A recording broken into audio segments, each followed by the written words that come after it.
Okay, Connor. So first of all, welcome. And for the camera, we just want to know who is Connor McGregor. Who am I? I don't know. I am human. One minute I am something, the next minute I am another. But in my mind, I am the world champion. That's all I see right now. I am the world champion. Now, if I'm correct, fighting is in your family history. It's in your blood. How has MMA shaped you to be who you are today? MMA and mixed martial arts competition has given me a discipline, a dedication, a drive, something that I would have not had otherwise.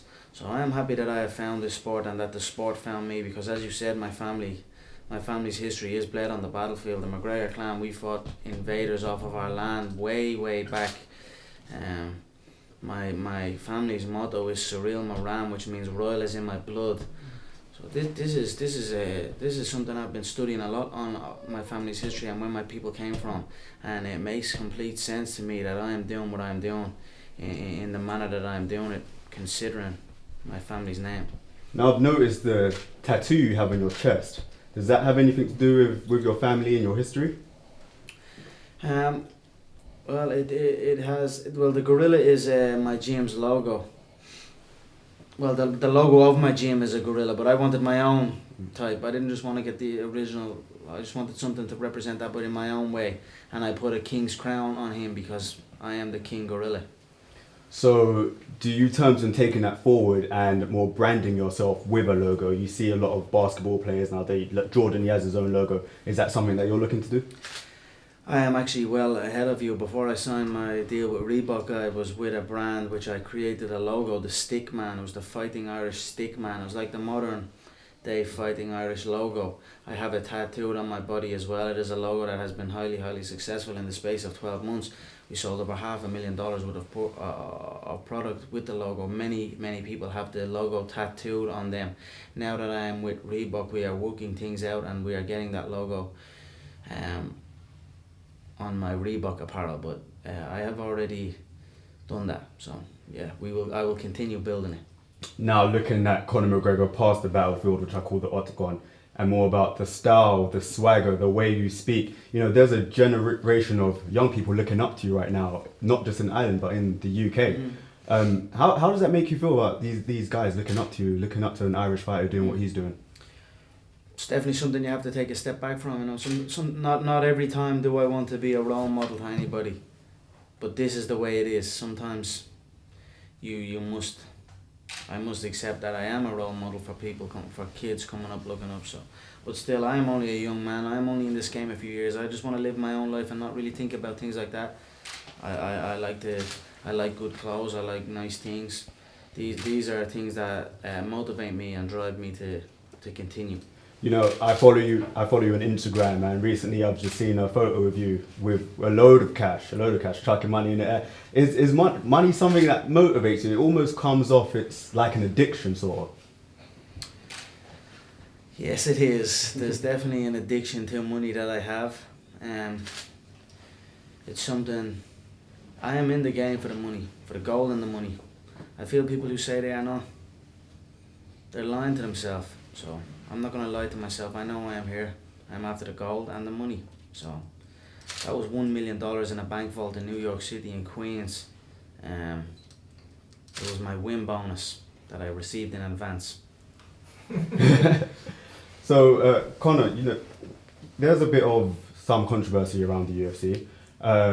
Recently, with the head of judo, he's come out and said that UFC fighters are lawless.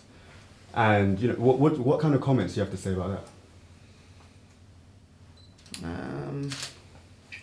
Everyone will have their opinion, but this is a highly regulated sport with strict medical testing. You cannot step foot inside the octagon with rigorous medical testing. There has been no serious injuries inside the octagon. So, you know, I don't pay attention to it. If I'm being brutally honest, I don't give a shit. I'm here doing me. I'm out here. I'm providing for myself, my family, and I don't care about nothing else. So for people that don't really know about MMA or don't appreciate the sport, or for people that maybe are looking forward to getting involved in MMA, not just from a viewership level, but from a participation level, that's something you would highly encourage, I'm guessing.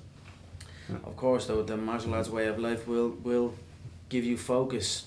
If you train for combat sport, it will give you confidence to attack any area of life, whether that be, you don't have to step foot into a gym to become world champion or to do this game, because it's not cut out for everybody, this life. Some people think they are cut out for it, but they are not cut out for it.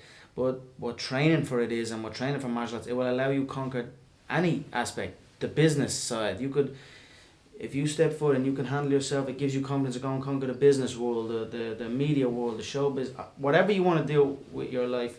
Martial arts definitely will help you. As far as people looking to come in and compete, there is no better way to test your mental strength than competing in mixed martial arts. To truly find out who you are, you will know when you step foot inside the octagon. But if I was to give anybody advice in getting into the sport, definitely do it. But one warning I would give them: stay out of my division. And that's the one you would give him. You spoke earlier about you have a list of people that have spoke your name in vain. What do you plan on doing to those people? Since I've come into the game, people have spoke, and I've got them. One by one, I get them. I remember what people say. You don't say my name. If you speak good on me, we're cool. There's no problem. But if you speak bad on me, I'm gonna come in. I'm gonna get you, and that's it. Now, Jose Aldo, he's been the champion for many, many years. If you beat him on July 11th, is he the person you would think to defend your title against? Rematches is a common thing in the game if you beat the champion, but the manner that I beat him, there will be no need for a rematch. So I will beat him. I will beat him impressively. I will dominate him, and then we will move on. I will continue. I will take him off the list and continue on.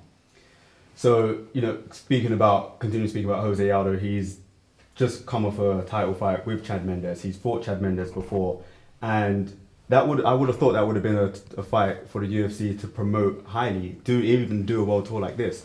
But they've gone to do it with you instead. What does that say about Conor McGregor and the appeal that you have? Make no mistake, the only reason we are here is because of me. His last fight in Brazil, the pay-per-view numbers were shocking. He's a co-main event champion. Before me, he fought in the co-main event. The only ever time a champion in a heavier weight class has co-mained to a lower weight class was him. He co-main evented to the bantamweights. So that's the type of champion he is.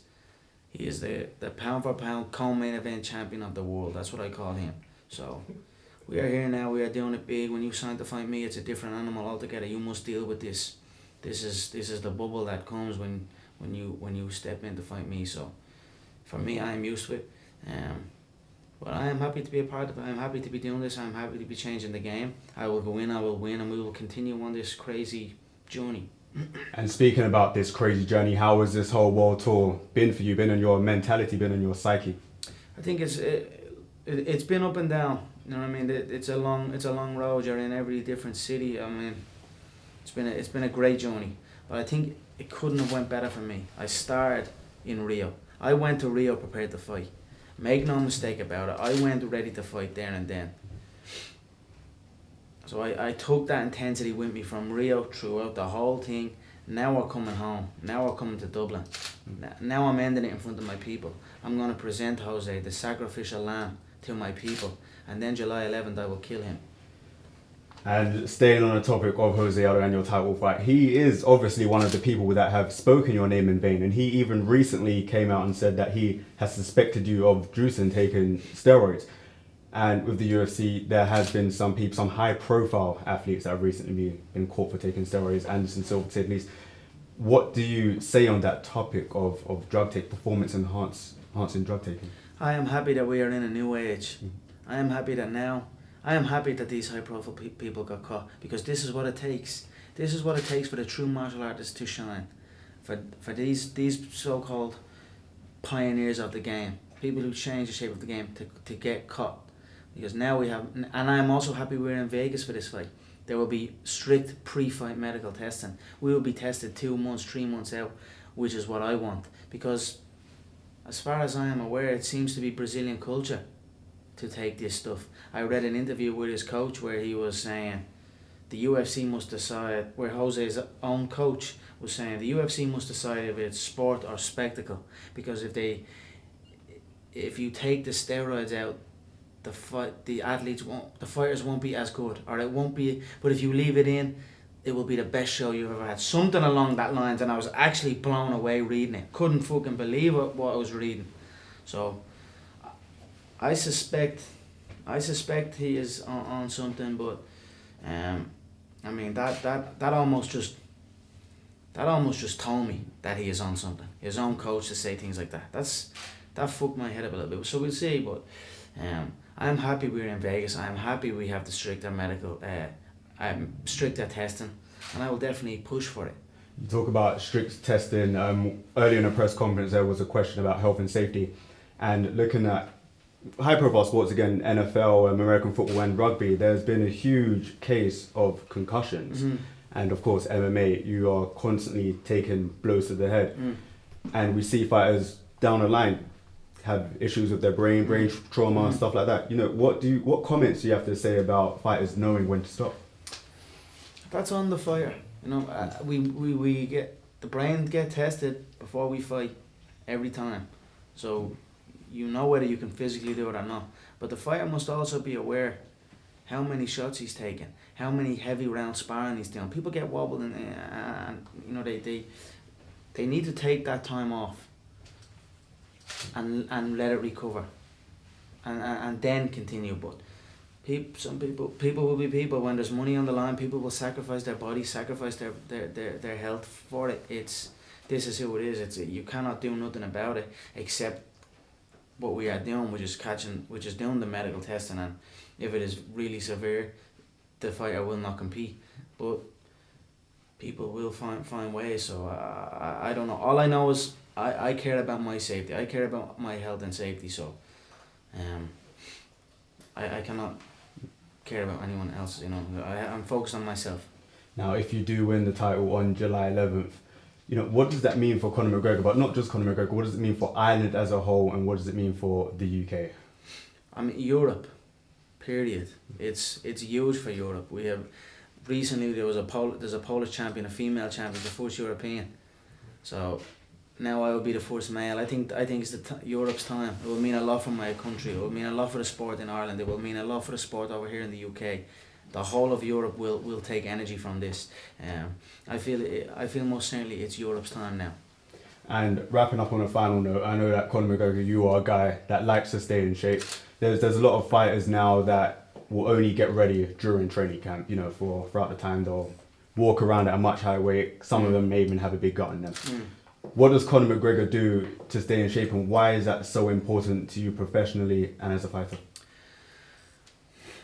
It's a lifestyle.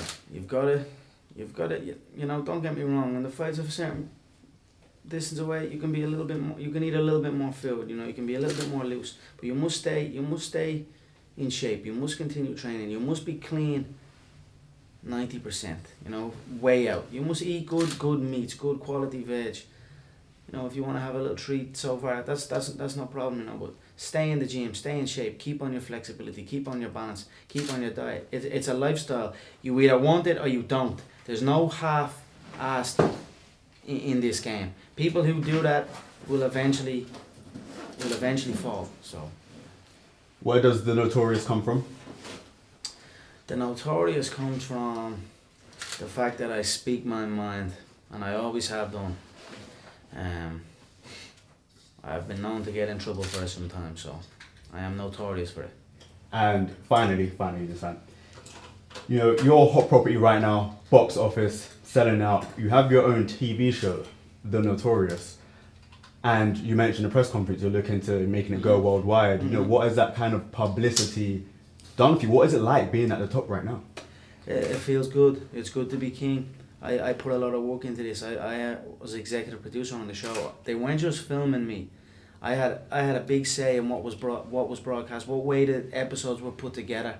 I put a lot of work into it. Now we're talking 7 figures. Now we're heading to Cannes Film Festival with it, and it's going to be sold all over the world. It's already we already have agreed a deal with Fox. So when I do something, I do it full steam ahead. Your passion can open up avenues, can create avenues for you to go down. It's important you go go down them 100%.